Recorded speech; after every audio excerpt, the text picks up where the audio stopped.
बहुत सारे लोग घूमते हैं सर्दी में, उसमें क्या गम है? और रत्नगण श्रावकाचार में लिखा, आचार्य देव ने रत्नगण श्रावकाचार में क्या लिखा? मोही मुनि से निर्मोही गृहस्थ श्रेष्ठ है। और आज सारी शक्ति ये बताने में लगाई जा रही है कि इन गृहस्थों की बात नहीं मानना, संयमियों की मानना। अब संयमी काय के संयमी हो? मैंने बोलने का इतना मन करता है इस समय, जो माहौल बना रखा है इन लोगों ने, कि काय के संयमी हो? एक अगर हमने मान लो एक छोटी सी प्रतिज्ञा ली हो और अगर हम उस प्रतिज्ञा का भंग करें तो लोग पापी कहते हैं कि ये कैसा पापी है? अभी 2 दिन पहले तो इसने प्रतिज्ञा ली थी और ये प्रतिज्ञा तोड़ दी इसने, और बड़ी बड़ी प्रतिज्ञाएं लेकर, पंच महाव्रत की, ईर्या समिति आदि की प्रतिज्ञाएं लेकर पालकी में विहार कर रहे हैं और चतुर्थ काल की चर्या वाले बने फिर रहे हैं।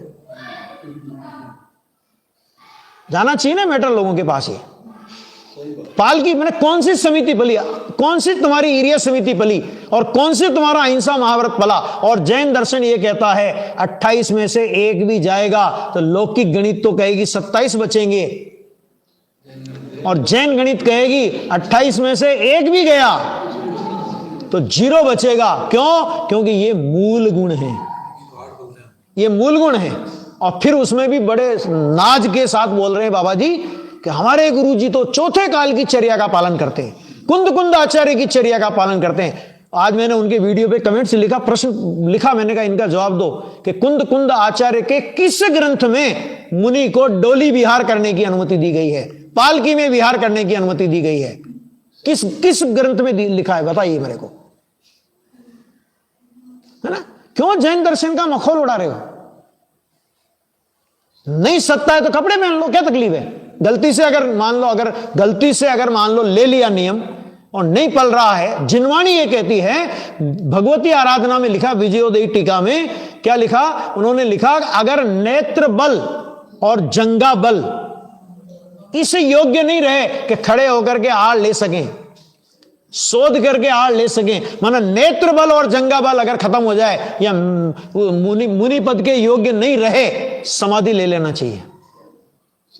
समाधि का विधान है। अगर ये नहीं है तो जो भगवती आराधना मानो, आगम की मानते हो तो मानो फिर।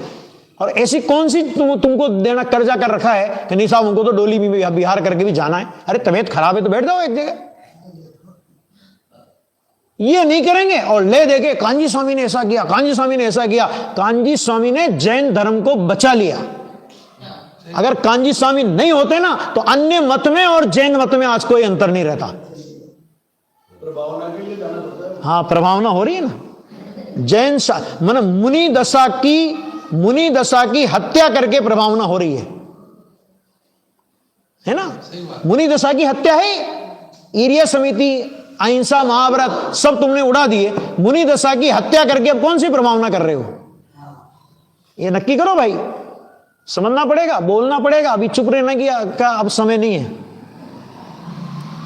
यह जैसे यह दृष्टांत है उसी प्रकार यह दृष्टांत दिया जाता है। वो आता है ना, एक गुरुदेव श्री एक बात कहते थे कि करे क्या, उल्टा चोर कोतवाल को डंडे।